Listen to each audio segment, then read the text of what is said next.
Hello, I'm Jeff Pierce, and this is Ethiopia. We're in Dessie, Wallo. Wallo, I'm told, is a place where Ethiopians are proud to have all kinds of people. Amhara, Oromo, Tigrayan, Christian, Muslim, whatever. But now that tolerance is being tested, and it's not by another ethnic group, it's by an ideology. TPLF want to use hate to destabilize a country. So naturally, they've attacked Wallo. These people have seen the misery firsthand of what TPLF can do. There are 100,000 internally displaced people in Dessie right now. Very few NGOs are here to help. Meanwhile, in Tigray, there are more than 70 NGOs helping the IDPs there.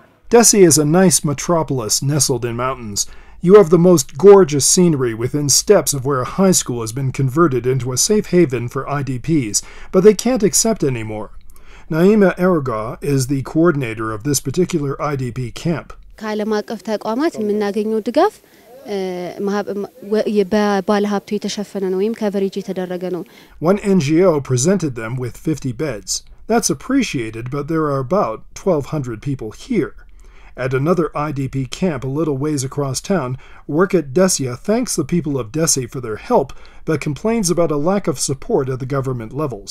አዲያ ምን እንሆን መንግስት አላየንም እኮኛ ዝም ብለን ማተቀምጠን ህዝብ ነው እንጂ የሚረዳን ነው መንግስት አላየንም መንግስት ይወቀና በቃ ጁንታ ውስጥ የሚባረር መንገድ ስለሚገለጥ መንግስት ይወቀናና የሚረዳው ነገር ይርዳን እኛ የደስ የሰው ብቻ ነው እንደሚያውቀን ነው ህዝብ እንዴት ህዝብ እንዲወርቆ ፈሶ በመንገድ ላይ ወርቆ ራስቲ ሴት ወደቀ የ8 ወር ልጅ የ9 ወር ልጅ ወርቆ ቀረ ወይም ደግሞ አራስ ወርቆ ቀረ ብሎ ማን ጠይቆና ወንድሞቻችን እህቶቻችን ሬሳቸውን ተረግጠን ስንመጣ አረሙተውባቸዋን ብሎ ማን አየን ያየነ የለም ቤታችን ልጆቻችን ስንት አመት አስተምረን ልጆቻችን ስንት አመት መከራ በልተን ደሃዎቹ አሳድገን አስተምረን ለጁንታ ነው ሰተን የመጣነው ሬሳቸውን ተረግጠን የመጣነው ለምን ይሄ ይሆናል መንግስት ለምን መፍትሄ አይሰጠንም አንድ መፍትሄ ይስጠነሱ በቃ ቃሉን ይጠይቅና.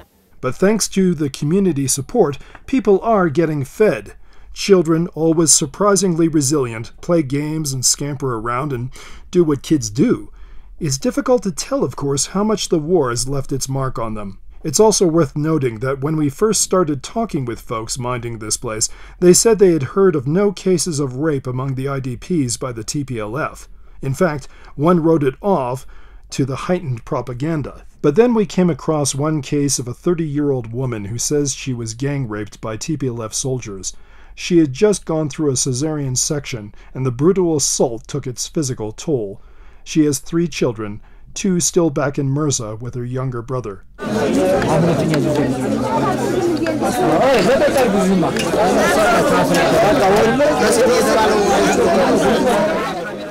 Genid of Mirza told us her story. ዛመርሳ ከተማ ጦርነት አለ ህዋት በሚያደርገው ድርጊት ማለት ነው እና እኔ ሴት ነኝ ሴት እህቶች አሉኝ ወንድሞች አሉኝ እኔ ግን ትንሽ ከነሱ የተሻልኩ ሆኜ ወጥቻለሁኝ ወንድሜ አልመጣም እህቴም አልመጣችም ባሌም አልመጣም እዛው ነው ያለው ቤት ንብረቱም እዛው ነው ያለው ሳ ከተማ ወድማንዴ በቃ ሙሉ በሙሉ ማለት ነው ከተማው እንዳለ አሁን ስብታያት በቃ የእንትና አውድማ ምንም ገንዘብም የለ ቤትም የለም ንብረትም የለም ምንም ነገር የለም መርሳ ከተማ እንደለ ወድማለ አውድማ ነው የሆነው. Naima Erga says that this camp took in people from all ethnic groups in the beginning. As most came from Mirza, they are mostly Amhara.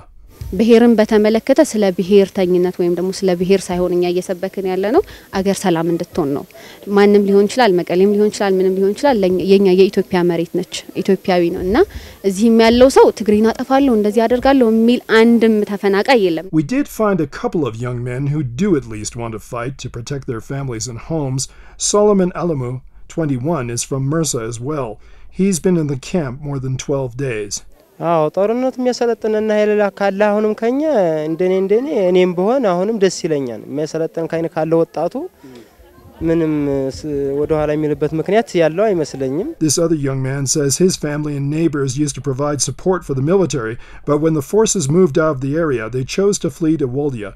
But the TPLF moved in on Waldia, so it was on to Mirza. From Mirza, they had to escape to Dessie. Eventually, he got in touch with his father, who told him that back in his hometown, the TPLF were committing rapes and murders and taking everything, even one burr if you've got it on you. They are allegedly taking young people like him to the front, holding their families hostage. We have no way of knowing if what his father told him is true, but you can see what's happening. People traumatized and displaced by war hear through family and friends of more bloodshed, more atrocities. Why shouldn't they believe them, given their experiences? The TPLF campaign of terror has achieved one thing: hatred of TPLF. The point of our coming here was not to show people whose suffering is worse than that of the people of Tigray.